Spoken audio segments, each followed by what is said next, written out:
यह क्यों हमारे लिए इंपॉर्टेंट है? जीएस पेपर 2 अगर हम आईआर का जिक्र करेंगे तो आईआर में सिलेबस है इंडियन डायस्पोरा या प्रवासी भारतीय। क्या है? इंडियन डायस्पोरा या प्रवासी भारतीय, ध्यान रखिएगा। तो ऐसे में एक क्वेश्चन भी बनाया गया है, for nearly 40 years the remittance into India came mainly from the millions of Indian working in the gulf, but now the scenario has flipped. लगभग 40 वर्षों तक भारत में प्रेषण यानी रेमिटेंस जो विदेशों से पैसा आ रहा है, मुख्य रूप से खाड़ी में काम करने वाले लाखों भारतीयों से आया था, लेकिन अब परिदृश्य बदल गया है। ठीक है ना? The world bank says the largest contributor are now from affluent English speaking countries like the US and the UK discuss. विश्व बैंक का कहना है कि अब रेमिटेंस का सबसे बड़ा योगदानकर्ता अमेरिका और ब्रिटेन जैसे समृद्ध अंग्रेजी बोलने वाले देश हैं। इस परिदृश्य पर चर्चा कीजिए। बस यही आपको यहां बताया गया, यानी पूरा एडिटोरियल में जो पूरा सारांश है वो यही है। वो सारांश यही है कि पहले जो रेमिटेंस होता था वह बड़ी मात्रा में गल्फ कंट्रीज से आता था। अब जो रेमिटेंस आता है वो गल्फ कंट्रीज से तो आ रहा है, लेकिन अब वह धीरे धीरे रिप्लेस हो रहा है। अब यूके, ब्रिटेन, इन देशों से ज्यादा रेमिटेंस हिंदुस्तान में आने लगा। ठीक है? तो अब यह क्योंकि एक बहुत बड़ा शिफ्ट है, अकॉर्डिंग टू वर्ल्ड बैंक एक बड़ा शिफ्ट है, तो मैंने करा दिया। चूंकि आपके सिलेबस का पार्ट है, ये देख सकते हैं इंडियन डायस्पोरा। तो मैं नहीं कहता हूं कि डायरेक्ट पूरा क्वेश्चन नहीं भी आता है तो भी अगर एक फैक्ट आपको यानी यहां पर पता है तो आप अपनी चीजों को आसानी के साथ रख पाएंगे। ठीक है? यानी इंडियन डायस्पोरा पर कोई भी प्रश्न आता है तो आप उसको कम से कम जो है इस ये फैक्ट है, ये क्वेश्चन मैंने बनाया है, बट ये फैक्ट इसको आपको रट लेना। ये क्वेश्चन क्या है? एक फैक्ट है जो इस एडिटोरियल में डिस्कस किया गया अकॉर्डिंग टू वर्ल्ड बैंक, तो इसको आप रट लीजिएगा। यानी बस केवल यही 2 लाइन आप याद कर लीजिए, आपको एडिटोरियल पढ़ने की भी जरूरत नहीं है। बस यही सिनेरियो, आप चाहें तो हम एडिटोरियल को यही, इस वाले को यही खत्म कर सकते हैं कि बस यही वर्ल्ड बैंक के अनुसार कि लगभग 40 वर्षों तक भारत में खाड़ी से पैसा आता रहा, लेकिन अब यानी जो अंग्रेजी बोलने वाले देश हैं वहां से आ रहा है। आपको इसके बारे में चर्चा करनी है तो यही यानी वर्ल्ड बैंक के अनुसार रिपोर्ट है, आप याद कर लीजिए। कहीं भी कुछ भी प्रश्न आए तो आप उसको डील कर सकते हैं। तो भारत दुनिया का पीटी के लिए प्रश्न फैक्ट है ये, पीटी यानी प्रीलिम्स, भारत दुनिया का सबसे बड़ा विदेशी प्रेषण प्राप्त करता है। क्या है? यानी सबसे ज्यादा रेमिटेंस इंडिया प्राप्त करता है, याद रखिएगा वर्ल्ड बैंक के अनुसार। और इस बार जो पाएगा टॉप 5 रेसिपिएंट ऑफ रेमिटेंस, तो इंडिया सबसे ऊपर है, फिर मैक्सिको है, फिर चाइना है, कंफ्यूज मत होइएगा, फिर फिलीपीन है और फिर इजिप्ट है। इसको आप याद कर लीजिएगा। ठीक है? अमूमन मैक्सिको की जगह बहुत से लोग जो है चाइना मार देते। तो 2021 में आप देखिए ये ब्लू वाला जो है ये 2021 का है, ये वाला, ये वाला, ये वाला, ये वाला, और 2022 का है। आप देख सकते हैं कौन है। तो 2022 ये कलर है, और देख सकते हैं इंडिया कहां पहुंचने वाला है, देख सकते हैं आप एकदम। ठीक है? तो वर्ल्ड बैंक का कहना है कि 2022 में जो भारत को नॉन रेजिडेंट इन्फ्लो यानी अनिवासी भारतीयों से जो धन मिलेगा वो $100 बिलियन हो जाएगा, जो पिछले वर्ष यानी 2021 के कुल $89 बिलियन से 12% ज्यादा है, याद रखेगा। तो पिछली बार हमने 89, अब की बार 100 होने जा रहा है, 12% ज्यादा है, ये वाला ध्यान रखेंगे।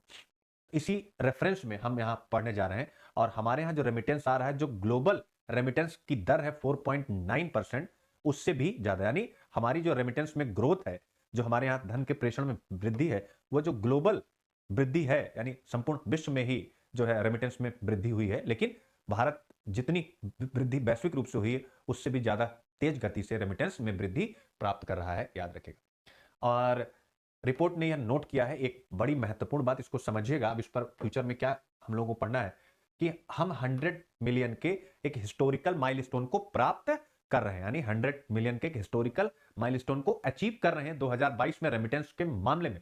उसके बावजूद भी अगर जीडीपी और रेमिटेंस का रेशियो देखा जाए, यानी हमारी जीडीपी में रेमिटेंस यानी जो हमारे अनिवासी भारतीय जो विदेशों में रह रहे हैं वो जो पैसा भेजते हैं उसका जो हिस्सा है केवल 3% होगा।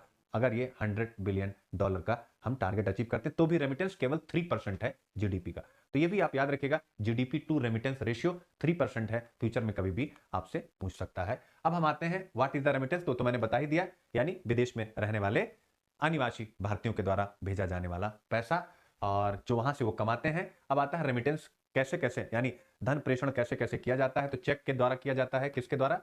चेक के द्वारा किया जाता है, डिमांड ड्राफ्ट के द्वारा किया जाता है, मनी ट्रांसफर एजेंट के द्वारा किया जाता है, बैंकों में पैसा भेजा जाता है, वायर ट्रांसफर यानी इलेक्ट्रॉनिक ट्रांसफर के द्वारा भेजा जाता है, ऑनलाइन मनी ट्रांसफर होता है, डिजिटल वॉलेट होता है। तो ये सब कोई बहुत महत्वपूर्ण बात नहीं। अब इसके बाद आता है कि भारत को जो टोटल रेमिटेंस प्राप्त होता है, ये बड़ा अच्छा फैक्ट है। तो केवल 4 देश हैं वहीं से उसको 54%, यानी अगर $100 बिलियन आ रहा है तो 54% केवल 4 देशों से ही मिल जाता है। वो देश हैं अमेरिका, यूनाइटेड अरब अमीरात, यूके और सिंगापुर। इन 4 देशों से ही मिल जाता है, ये भी आप ध्यान रखिएगा। यानी इसका मतलब है अरब कंट्रीज का यहां पर केवल एक देश है, बाकी देश अंग्रेजी बोलने वाले देश हैं, इसको भी आप ध्यान रखिएगा। तो यूनाइटेड स्टेट से कितना मिलता है सबसे ज्यादा, फिर यूएई से मिलता है, पीटी के लिए याद रखिएगा, फिर यूके से, फिर सिंगापुर से, फिर सऊदी अरबिया से। इसके अलावा यह भी याद रखिएगा Kuwait, Oman, Qatar, Hong Kong, Australia, Malaysia, Canada, Germany, Italy, Philippine, Nepal, others. उसके पीछे रीजन ये है कि ये छोटे छोटे देश भी यूपीएससी 4 ऑप्शन दे के पूछ सकता है। और यह आरबीआई का रेमिटेंस सर्वे 2021, यानी हमारा रिजर्व बैंक ऑफ इंडिया, तो इसको आप याद कर लीजिएगा कि कहां से कितना रेमिटेंस मिल रहा है, क्योंकि ऊपर वाला यूपीएससी क्या करता है, गायब करके नीचे वाले ही फैक्ट के रूप में पूछ लेता है। अब आता है लार्जर कंट्रीब्यूटर क्या है, तो वही जो क्वेश्चन था वही यहां पर एनालिसिस किया गया है कि इसके पहले यानी खाड़ी देशों से आता था, लेकिन अब अंग्रेजी भाषी देशों यानी यूके और अमेरिका, जर्मनी, इन सब देशों से आने लगा है। याद रखिएगा 5 साल पहले का डेटा दिया गया है कि अमेरिका और ब्रिटेन जैसे अंग्रेजी बोलने वाले धनी देशों से जो रेमिटेंस था वो केवल 26% था, अब वो 36% हो गया है। खाड़ी देशों में जो रेमिटेंस का हिस्सा था वो आज के 5 साल पहले कितना था, 54% था, अब वह 28% हो गया। आप देख सकते हैं कितनी गिरावट आई है, और अमेरिका से सबसे ज्यादा पैसा आता है, ये आप ध्यान रखिएगा। अब यहां पर महत्वपूर्ण है आपको ये जानना कि ऐसा क्यों है। तो आपको अच्छे से पता है कि अमेरिका में, यूके में या यूरोपियन अन्य कंट्रीज में, सिंगापुर में, यहां पर अंग्रेजी बोलने वाले अच्छे स्किल्ड लोगों की आवश्यकता है। और हिंदुस्तान में एक बहुत बड़ा यानी तबका ऐसा है जो यानी बहुत अच्छी शिक्षा, उच्च शिक्षा, स्किल के साथ जुड़ा हुआ है, जो आईआईटी से निकला हुआ है, जो आईआईएम से निकला हुआ है, जो ऐसे ही नेशनल इंस्टीट्यूशन ऑफ इंपॉर्टेंस यानी राष्ट्रीय महत्व के जो संस्थान है, जो वहां से पढ़े हुए हैं, या अन्य महत्वपूर्ण संस्थानों से जो पढ़े हुए लोग हैं, ऐसी बहुत बड़ी आबादी है। तो ऑब्वियस है उनका जो आकर्षण स्थल है वह यही अंग्रेजी भाषी देश है। तो इसी कारण से यानी यहां बताया गया है कि इन क्षेत्रों से अब रेमिटेंस बढ़ने लगा है, बस और कोई रीजन नहीं है। इसके अलावा अगर आप खाड़ी देशों में देखेंगे तो आपको मैंने एक एडिटोरियल भी बहुत पहले कराया था कि खाड़ी देशों में जो लोग जा रहे हैं काम करने के लिए, तो वो लोग क्या होते हैं, अनस्किल्ड जा रहे हैं, अनस्किल्ड जा रहे हैं। इसलिए वहां पर वो काम तो कर रहे हैं लेकिन बहुत ज्यादा प्रोडक्टिव काम नहीं कर रहे, वो मजदूर के रूप में जा रहे हैं, श्रमिक के रूप में जा रहे हैं मैक्सिमम। तो हमने उस एडिटोरियल में आपको पढ़ाया भी था कि भारत को जो भी यानी खाड़ी देशों में जाने वाले लोग हैं उनको क्या करना चाहिए, करना चाहिए, कोई उसके लिए प्रोग्राम लॉन्च करना चाहिए। और जब वहां पे जाएंगे वो ज्यादा पैसा कमाएंगे तो रेमिटेंस भी तो ज्यादा आएगा, जीडीपी में रेमिटेंस की भागीदारी भी बढ़ेगी। तो आप यही 2 पॉइंट अपने दिमाग में रख लीजिएगा, ठीक है। अब आता है why is remittance to India so high this year, इस साल इतना ज्यादा रेमिटेंस हमें क्यों मिल रहा है। तो ये 5 million Indian diaspora in the US, वही बातें जो मैंने आपको बताई, 5 मिलियन भारतीय प्रवासी अमेरिका में जो हाईली स्किल्ड हैं, बहुत ज्यादा कौशल से युक्त हैं।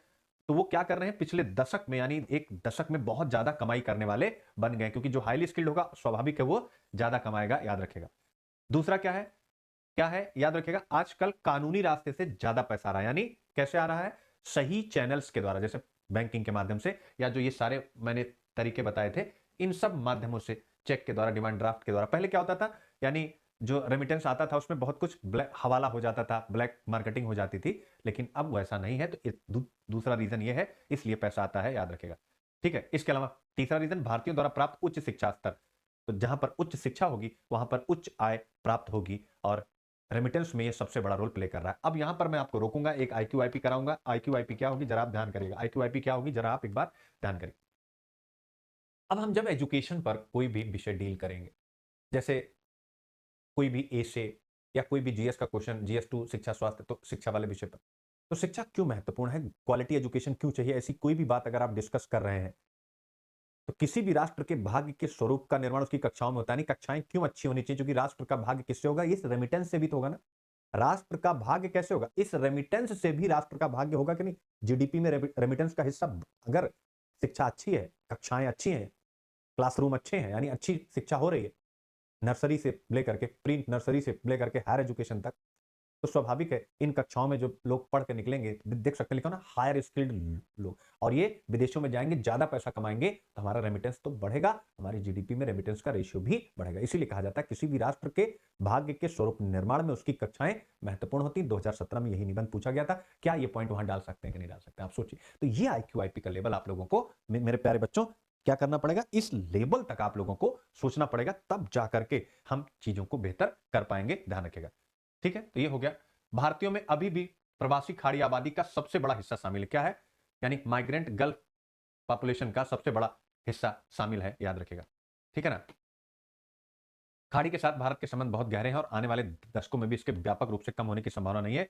खाड़ी सरकारों के पास महत्वाकांक्षी कंस्ट्रक्शन प्रोजेक्ट है, तो वहां पर भी काम मिलेगा, तो रेमिटेंस बढ़ता जाएगा, ये भी एक रीजन है। यानी ठीक है, हायर एजुकेशन है, उसके साथ साथ खाड़ी देशों में मिलने वाला बड़ी मात्रा में रोजगार भी है, जो आने वाले समय में भी बना रहेगा, ये भी एक रीजन है, यानी हिंदुस्तानियों को काम मिलने का। तो ये सारी बातें हो जाती है। ठीक है, तो ये हो गया, आप यहां से देख सकते हैं।